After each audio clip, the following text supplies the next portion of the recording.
In this video, I'm going to be talking about why now is the best time to play or replay Subnautica. And the reason I'm talking about this is recently I played In Other Waters and I reviewed that game. And the one thing it made me want to do is get back into Subnautica, which I did.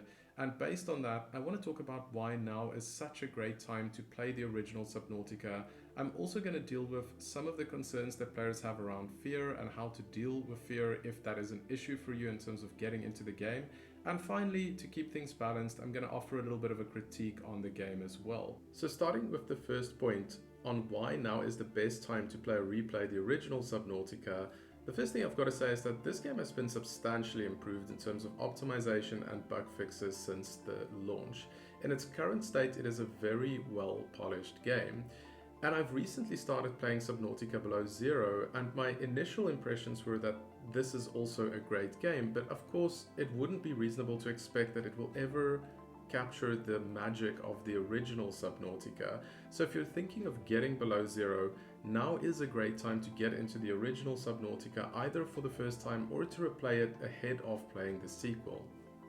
So the other thing that I wanted to talk about is that at this point, Subnautica can definitely be considered to be mainstream. However, it is a substantial departure from how most modern AAA games are structured these days, and it's a very welcome change. So what I'm talking about is that in most modern AAA games, there is a huge amount of hand-holding going on, and very often the games simply aren't that challenging.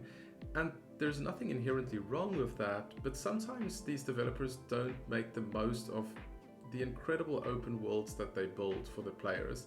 And I think that when most AAA games follow this formula of objective markers and mini-maps, it is refreshing to find something that respects the player enough to find their own way in the open world. To date, I have seen no other game do this as well as Subnautica. They strike a perfect balance between giving some nudges to point the player in the right direction, but it never even approaches the point of hand-holding. And I know that this can be frustrating at times, although it's very rarely frustrating. It's just something to get used to, but it's incredibly rewarding. On top of this, I've never seen any game do an underwater environment as well as Subnautica. The world is beautiful, it's massive, and it's filled with interesting things to discover. You will get lost in this world, both figuratively and literally. And as I said, I'm a big fan of survival games, and this is the best one I've played. Now with that out of the way, let's say you do want to play Subnautica, but you do have a little bit of fear around some of the horror elements in this game. I've got a couple of things that you can do in that regard, and what I do want to say before I get into that, some of the things that I'm going to recommend here will impact the level of immersion that you're going to have in the game. And I'll start with the ones that I think will have the least impact, and I'll work my way up to the ones that will have the biggest impact. And the first one's maybe a fairly obvious point, but if you're struggling with the fear, don't play this in hardcore mode. So the reason why I say that is, I love playing games in hardcore mode. If there's an Iron Man mode, that is always the first way that I start playing a game, and I did the exact same thing in Subnautica. But Subnautica is just not designed to be played like that on the first playthrough. The problem is that it's not a roguelike, it's not going to be interesting to replay because of different procedural generation, and if you're 10 hours into the game and you die unexpectedly, you're going to end up doing a lot of the same stuff in exactly the same way again. So the hardcore mode is really for people that have made it through the standard mode and is looking for a heightened challenge to sort of up the stakes a little bit. But if you don't do that and you play in the standard survival mode, there's actually very little penalty for death. And that's something that you can use to your advantage because most of the creatures in the game aren't actually that dangerous. And because you don't have to worry about dying, you can just swim up to them, you can let them attack you, see how much damage they do, you can learn how to evade them, and you'll find the whole game a lot less intimidating because of that. So that's kind of on the lower end of the spectrum. Now getting into some stuff that will impact the immersion a little bit is to just not play with headphones and just keep the volume at a lower level. The sound design in this game is a big reason why it is so immersive, but of course what happens here is that immersion feeds into the fear and the fear feeds back into the immersion. So if you're not playing with headphones, you're just keeping the volume down a bit, that is going to break that feedback loop a little bit, and it will make it a little bit less intimidating to play, albeit slightly less immersive. Now, the next thing that you can do, again, this is going to spoil some things for you, but you can just use guides to understand how dangerous creatures are and how you need to deal with them. The thing is that I think all players use guides in Subnautica at some point, and yes, it will spoil some stuff, and there is still so much to discover in this game and just experience, even if you're doing that. It's not necessarily the experience I would want to go for, but honestly, if the fear kept me from progressing in the game, then I would go that far. And this brings me on to the final thing that you can do, and this is probably the most extreme, which is to just use a mod to disable creature aggression. It'll probably take you 10 to 15 minutes to set this up, but it means you'll never have to deal with the creatures attacking you again, and I'll link this mod below. Now, the thing is that a lot of the fear in this game is designed to be psychologically scary. Like I said, most of the creatures aren't actually that dangerous, and at the end of the day, it is still a game. So I don't know how much of a difference this would really make, but I think that if you did that, along with some of the other things that I spoke about here, that could make the game a little bit more approachable for you.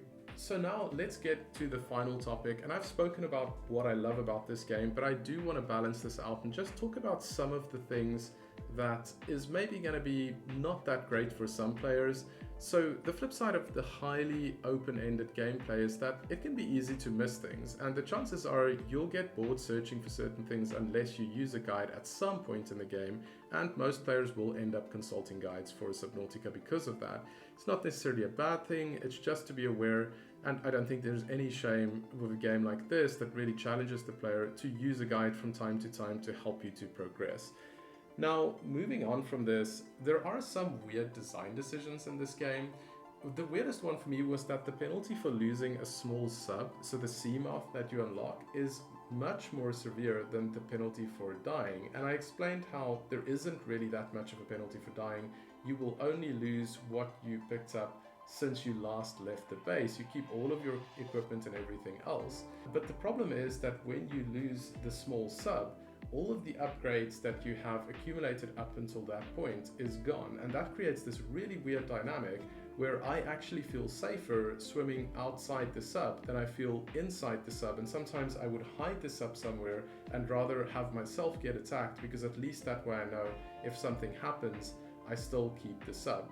So that's a little bit strange, and I think that the biggest problem here is that this is not a roguelike with procedural generation or randomization that makes replaying the same content interesting.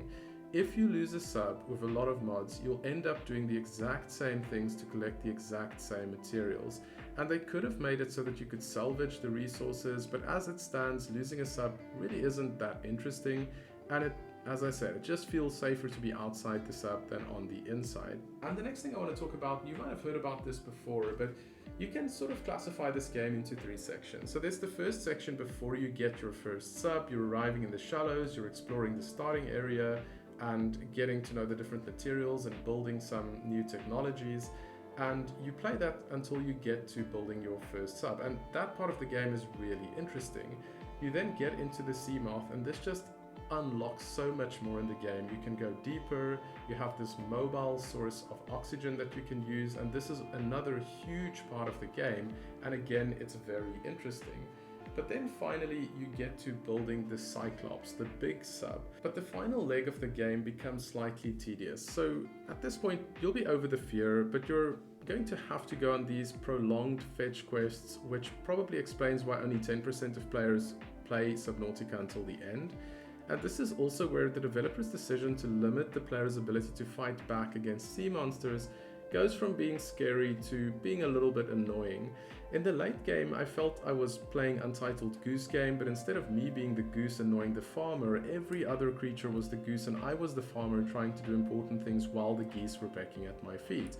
And I don't know if anybody else has experienced this, but it's just such a weird sensation once you've seen all of these scary creatures, once you have learned how to deal with them, to have to go through these fetch quests and continually have to dodge them, and you just want to kind of get through the story to the end. And again, it just feels like a missed opportunity. But all of that said, it's still a great game, and it's still completely worth playing if you haven't done so already, and it's worth going back to if you haven't played it in a while.